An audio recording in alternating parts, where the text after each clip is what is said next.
The most profound realization a person can come to isn't about the world we see, but the world that watches us. Take a moment right now to consider this. Your own personal spiritual coach, a highly evolved intelligence whose sole mission is your welfare, is actively trying to get a message to you. They are offering guidance, comfort, and protection, but because you haven't been taught the language of the spirit world, you're missing the call. This is the magnificent truth revealed by Allan Kardec in the mid-19th century, a truth that transformed how humanity understood its own eternal nature. It's a truth that was later demonstrated through the sheer volume of comforting, verifiable messages channeled by Brazil's greatest medium, Chico Xavier, and confirmed by the staggering, consistent psychic revelations of America's own sleeping prophet, Edgar Cayce. These three giants of spiritual understanding, Kardec the codifier, Chico the messenger, Cayce the confirmer, all point to the same inescapable fact: you are never, ever alone. Kardec, the French educator and scholar, laid the foundation for modern spiritism, not by inventing new doctrines, but by patiently interviewing high-level spirits over decades. In his groundbreaking work, The Spirit's Book, he revealed the existence of the Spirit Protector, a celestial mentor assigned to every single person from the moment of their birth. This isn't a benign presence. This is a master guide whose entire focus is your evolution. They know your past lives, your current life plan, and the specific lessons you need to absorb to achieve spiritual perfection. They stand guard, helping you navigate the perilous terrain of earthly existence, often shielding you from dangers that originate from your own unwise choices. Imagine having the world's wisest, most loving teacher whispering secrets of success to you every day. That's the reality of the Spirit Protector. Yet for most of us, their constant loving effort goes unrecognized. We walk through life like someone on a noisy street, unaware that a close friend is shouting our name from the apartment window above. To begin receiving this profound guidance, we must first recognize the methods used by this spiritual support team. They do not use physical means, they communicate spirit to spirit, primarily by influencing the subtler layers of our consciousness. The first and arguably the most vital channel is the sudden, crystal-clear insight that breaks through the noise of your mind. Think of those times when you were utterly stuck on a complex personal or professional decision, your mind racing only for a completely new, brilliant idea to flash into your thoughts. It seems to come from nowhere, yet it instantly changes your entire perspective and often leads to the perfect solution. This phenomenon is precisely what Kardec described when he detailed how high spirits communicate. They respect your free will above all else. They understand that if they simply commanded you, "Do this," you would not grow morally. Growth comes from choosing the right path. Therefore, your mentors employ gentle suggestion through the mechanism of intuition. They deposit the beneficial idea directly into your mind when you are most receptive, allowing you to believe the wisdom is your own. This subtle steering guides your choices without violating your inner sovereignty. It's a masterful technique of spiritual teaching, like giving a student the key piece of information they need, but allowing them the dignity of finding the answer themselves. Edgar Cayce, through his remarkable thousands of readings, constantly affirmed this. Our guides work primarily through the inner voice, the sudden hunch, the feeling of knowing without knowing why. He saw these as direct beneficial mental implants designed to keep the soul aligned with its highest path. However, the guides don't just work on the mind, they also orchestrate the external world around you.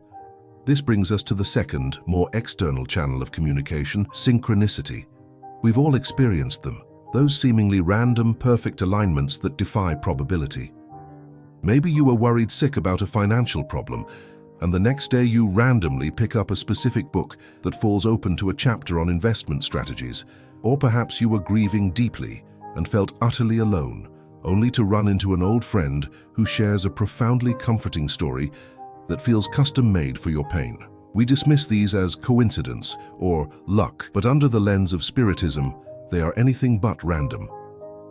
These are the lovingly coordinated interventions of your spiritual support system. The Spirit Emmanuel, speaking through Chico Xavier, often described the massive logistical organization required on the spirit plane to coordinate these events.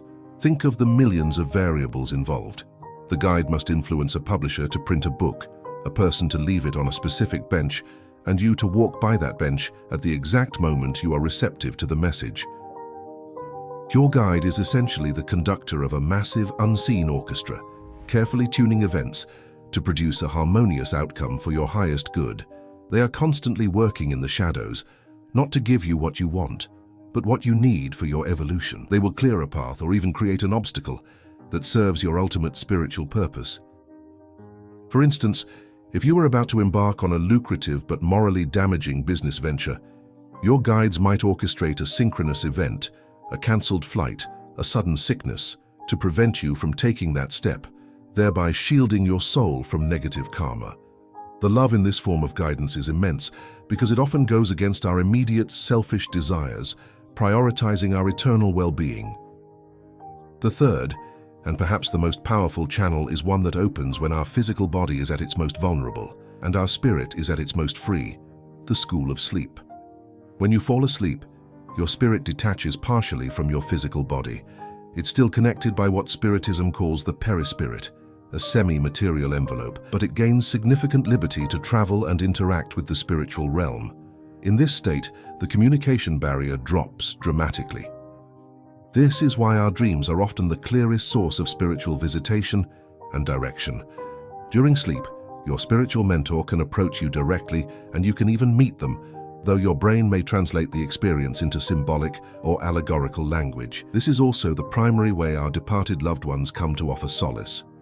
The emotional weight and clarity of these dreams often leave a lasting impression, a sense of peace or confirmation that lingers long after you wake up. Divaldo Franco, another renowned medium following in Chico Xavier's footsteps, often explains how the perispirit acts as a bridge, making it much easier to receive instructions and comfort during the sleep state. In the documented cases of psychic communication, the most intimate and verifiable messages, like the mother who recognized her son's messages in her sleep, were often preliminary steps designed by the spirit to comfort the grieving soul and prepare them for more conscious connection later. What the mother mistook for imagination was, in fact, the pure, undying essence of love reaching across the physical divide. Recognizing these channels, however, is only the beginning. To consistently and safely access this higher guidance, we must embrace the practical methodology laid out by Kardec. He didn't just document the how of communication, he documented the ethics and preparations necessary for its purity. This method rests on three pillars: intention, discernment, and perseverance. First is pure intention. This is the non-negotiable prerequisite. You must understand that you are attempting to contact beings who are morally and intellectually superior. They will not be summoned for parlor games, to guess lottery numbers, or to satisfy malicious curiosity. Your intent must be elevated. You must be seeking moral advancement, personal comfort rooted in eternal truths, or guidance on how to better serve your fellow human beings. Kardec warned that seeking communication for trivial, selfish, or material reasons only attracts lower, deceptive spirits who are more than happy to play games and dispense bad advice. The frequency of your desire determines the quality of the spirit you attract. As Divaldo Franco teaches, if your thoughts are chaotic, vengeful, or materialistic, you are broadcasting on a frequency that only draws similarly low-vibration entities. This leads directly to the second pillar, rigorous discernment. Because the spiritual realm contains entities at every stage of evolution, from the sublime to the utterly crude, we must apply critical reason to every message received. This is why Kardec, the academic, emphasized the study of Spiritism as much as its practice. You need a standard against which to measure the message. The standard is simple: high spirits teach, comfort, and uplift. They never command, threaten, or confuse. If a message tells you to abandon your moral duties, to harm yourself or others, or promises you easy wealth or power, it is categorically not from a high-level spirit protector. Chico Xavier was a master of discernment.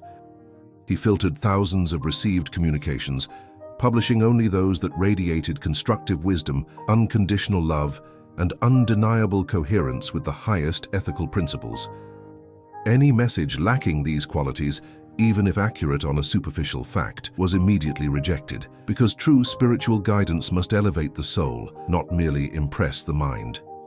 Your safety in this spiritual interaction depends entirely on your ability to judge the moral content of the message. The final pillar is patience and perseverance. Do not expect the voice of your guide to become a loud, clear presence overnight.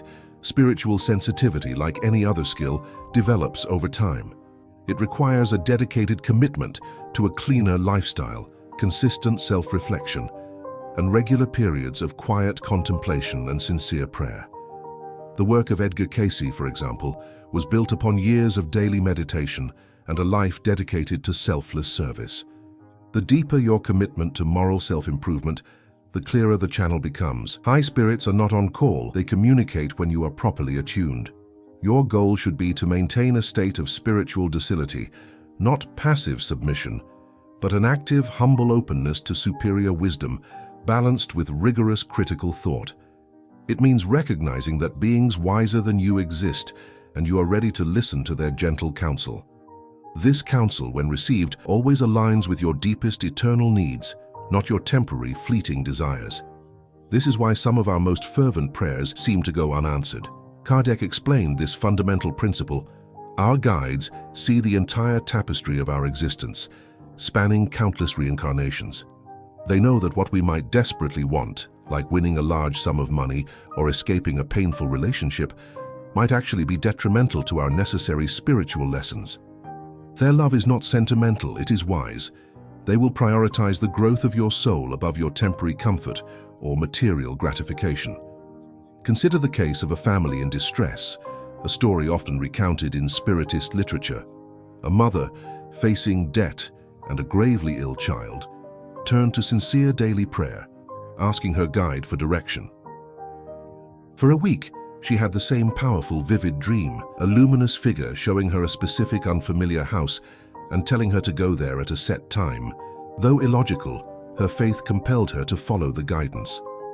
Upon arriving, she met an elderly woman, a retired pharmacist, who was desperately seeking a responsible family to care for her home and pets while she traveled. The family received not only a place to live and a means of honest work, but the pharmacist, upon learning of the sick child, immediately provided the necessary expensive medication and connected them with a specialist who treated the child pro bono. This wasn't a magic wish fulfilled. It was an intricate synchronicity orchestrated to meet their genuine needs while simultaneously fulfilling a purpose for the pharmacist. This demonstrated that faith and selfless intention unlock the universe's ability to align necessary events. This brings us to the profound meaning of reincarnation itself, a key doctrine codified by Kardec. The fact that we live multiple lives is the ultimate expression of divine justice and mercy. It gives every soul the infinite time and opportunity needed to correct past errors, overcome weaknesses, and develop virtues. And in every single one of those lives, your spiritual mentor is right there, a constant presence that transcends the vast chasm of time and death. They know your karmic patterns, the exact lessons you failed to master, and the specific qualities, be it patience, forgiveness, or compassion, you need to cultivate in this current existence.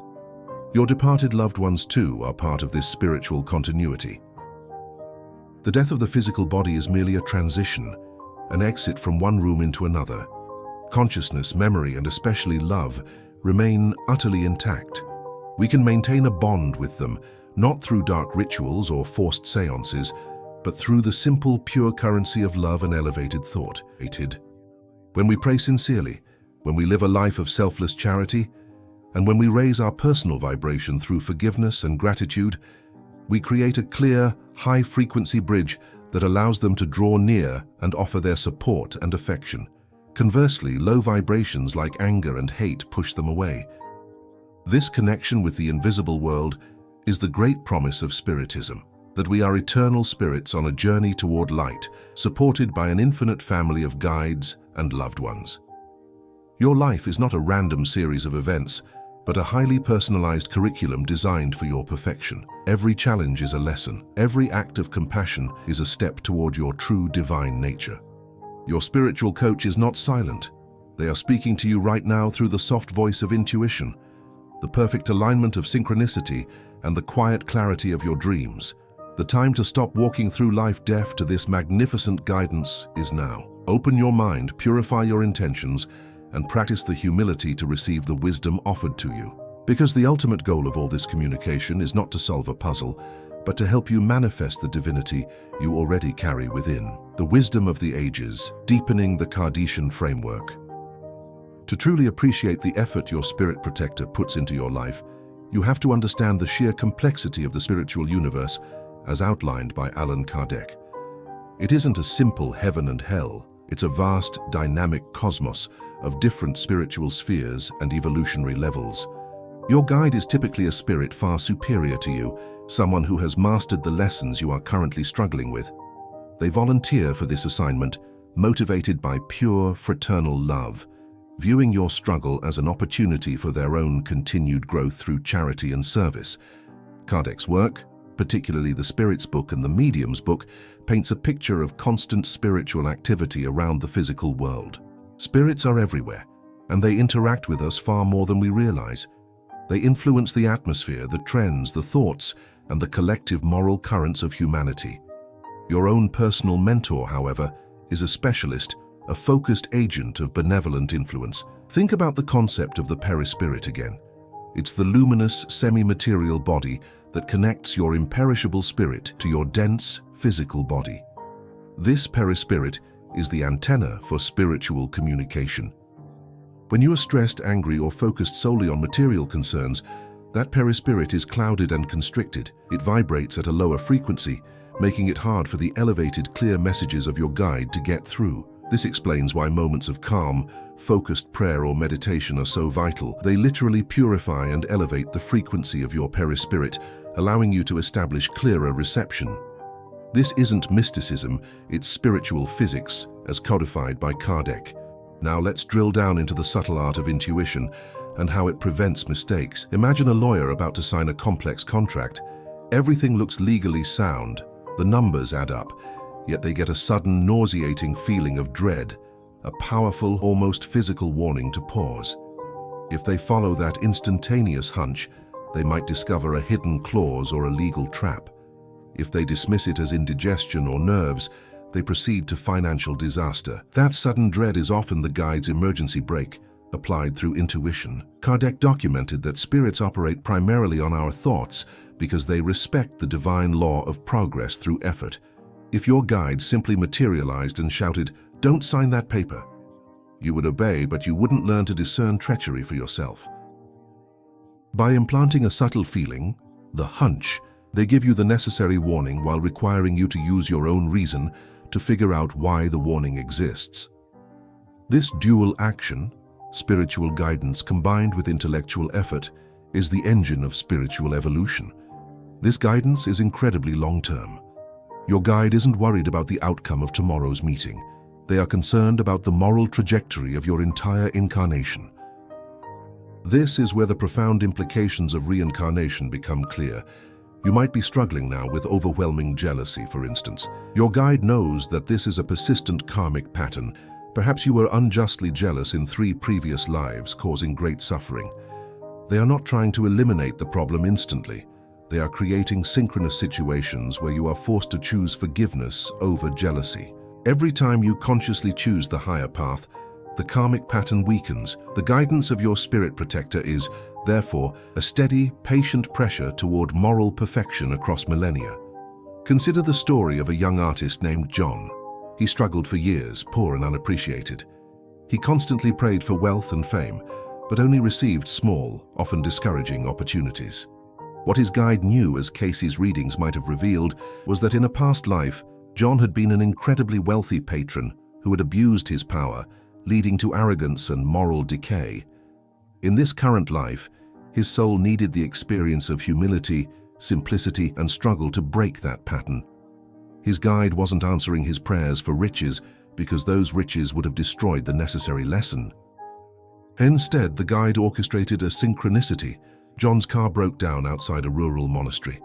He was forced to stay there for a week, and the monks, seeing his artistic skill, inspired him to paint sacred subjects, work for charity, not for commerce. This unexpected detour, which seemed like a simple, annoying breakdown, was the guide's way of gently nudging him onto the path of service, which was his true soul need, even though it conflicted with his immediate desire for material success. The wisdom of the higher spirits is vast, but their mode of communication requires our active participation. As Divaldo Franco emphasizes, we must become co-creators in our evolution. We do this primarily through charity and prayer. Sincere prayer, as Kardec defined it, is not a demand. It's an act of magnetic alignment. When we pray with true humility and a desire for moral guidance, we instantly elevate our vibrational state. It's like pointing a satellite dish directly at the high-frequency transmitter of the spiritual sphere. And when we practice charity, which Spiritism defines not just as giving money, but as benevolence toward all and forgiveness of all, we become beacons of light. Higher spirits are attracted to this light. This is why the authentic mediums like Chico Xavier always worked under the strictest spiritual law. Give freely what you have received freely. Any commercialization of spiritual gifts immediately clouds the channel, attracts inferior spirits, and corrupts the intention. The true gift of mediumship, and indeed of personal spiritual connection, is meant for the consolation and moral upliftment of humanity, not for personal profit or glory. This ethical rigor is what makes Kardec's work so enduringly relevant. He built a system that is robust enough to withstand deception. If a communication comes, and it preaches anything other than love, patience, and forgiveness, you have the spiritual authority to dismiss it, knowing it does not originate from your true loving guide. The final promise of this relationship with your spirit protector is one of eternal hope. Your mentor is a living testament to the fact that you too will achieve their level of perfection one day. They are the living proof that the human spirit is designed for ultimate happiness and moral sublimity. They never judge your failures, they only see your potential. They know that every time you fall, you have the eternal opportunity to get back up, dust yourself off, and continue the ascent in this life or the next. So the next time you feel a powerful, inexplicable surge of peace, or that sudden insistent thought that steers you away from danger, or you wake up from a dream carrying a quiet, profound message of comfort, don't dismiss it. Recognize it. Acknowledge the presence of your celestial coach. Thank them. By doing so, you consciously strengthen the connection, clear the static, and open yourself to a level of guidance that will not only transform your current life, but ensure the success of your entire eternal journey toward light. Your guide is waiting. The signs are clear. All that's required is your open, humble, and discerning